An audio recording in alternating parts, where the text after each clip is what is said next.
Welcome to this explainer. Today, we are going on a totally mind-bending micro to macro journey. We're looking at the hidden infrastructure that literally controls how your body ages. So we're going to zoom way past those surface-level signs of aging, right down to the cellular level to completely shift how we understand longevity. Okay, let's dive into this. For decades, the old medical rule of thumb was always a man is as old as his arteries. You've probably heard variations of that before, where everyone focuses on major blood vessels and heart health. But recently, a completely new global medical slogan has taken off.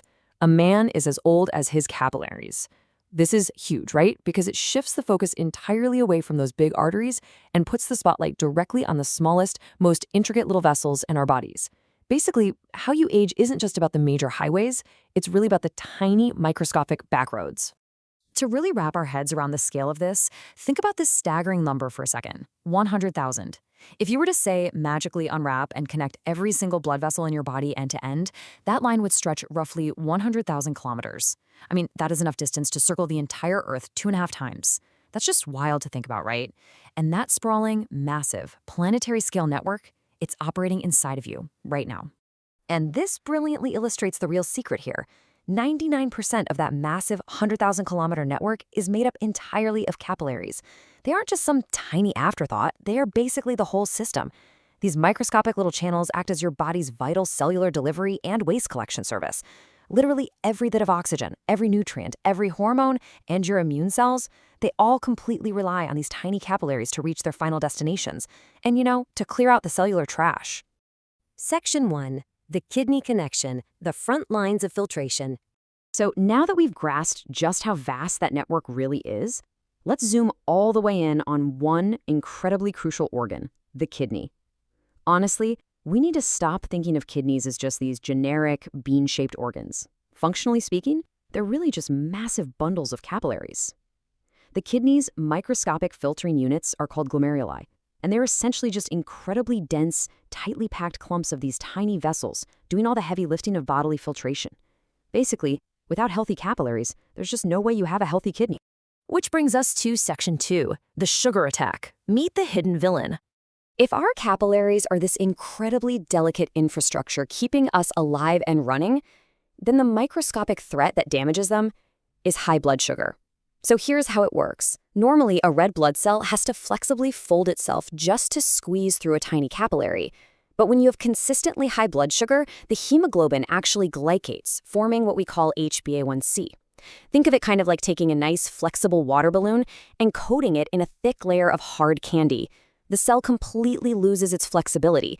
It basically turns into this stiff battering ram that violently forces its way through, literally tearing up the delicate capillary walls as it goes. And the crazy part is, while those stiff red blood cells are causing all that mechanical damage, there's a chemical attack happening at the exact same time. You see, capillaries consist of just a single layer of endothelial cells, and they're wrapped super tightly by these supporting cells known as pericytes. But when high glucose levels get absorbed into these cells, it creates a massive, destructive explosion of reactive oxygen species. That's oxidative stress.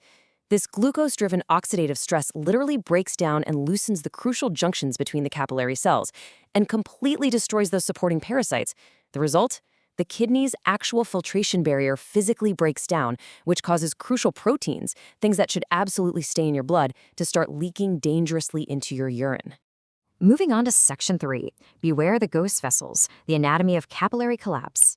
When this mechanical and chemical damage goes unchecked, well, the consequences are actually pretty terrifying. Now, what's really interesting about this is the stark contrast. When researchers look at healthy capillaries under a specialized scope, they usually look right at the cuticle of your fingernail for this. They see these beautiful, crisp, clean lines with sharp hairpin curves. But when high blood sugar destroys those cells, the whole structure just collapses. Blood flow completely stops. The vessels become faint, blurry, and totally empty. And this is exactly why the medical community calls them ghost vessels. And guys, here is the real gut punch statistic. If you take no preventative measures at all, by the time you reach your 60s, you will have lost roughly 40% of the capillaries you had back in your 20s. Think about that for a second. Almost half of your body's vital microscopic infrastructure just gone, turned into dead ghost vessels. We really need to connect the dots here because this is definitely not just some abstract scientific concept. When those ghost vessels increase and your blood flow just stops, essential nutrients and oxygen simply fail to reach your surrounding tissues. This microscopic capillary death, it's the actual mechanical reason we experience the physical decline that we all associate with aging. It is, quite literally, starvation at a cellular level. But don't worry, here is Section 4, the Rejuvenation Protocol, bringing ghost vessels back to life. Okay, let's all take a deep breath, because this explainer is definitely not a tragedy. The absolutely fantastic news from recent research is that ghost vessels are not a permanent death sentence. They can actually regenerate and be totally revitalized. If high blood sugar is managed early on, the intense burden on your capillaries drops significantly. This allows blood flow to return, the vessels actually recover, and severe outcomes like kidney disease can be significantly delayed or even entirely prevented. So the crucial point is how we actually do this in our day-to-day lives. Here are the exact lifestyle adjustments you need to make to protect and rebuild that microscopic infrastructure. First off, you've got to manage your diet early to control your blood sugar. We have to stop creating those stiff red blood cell battering rams. Second, you absolutely must avoid extreme sleep deprivation. Third, you know it, get moving. Ensure you're getting some daily exercise because that naturally promotes healthy blood flow. And finally, reduce your smartphone use before bed, which, as we know, severely degrades the quality of the rest you get. I really want to emphasize that last point because sleep is kind of the ultimate hero in this story.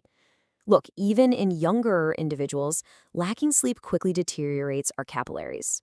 High-quality sleep acts as the designated scheduled downtime when your 100,000 kilometers of tiny vessels can finally just loosen up. It's when they get to completely relax, receive their own vital nutrients, and actively rebuild themselves from all the damage of the day. So, as we wrap up this explainer, I want to leave you with a thought. You now know that 99% of your circulatory system is made up of these incredibly tiny, fragile, yet remarkably resilient tubes. They are the true guardians of your kidneys and, honestly, of your youth. Your capillaries are quite literally waiting to heal right now. The science says they can. So, how will you treat them tonight?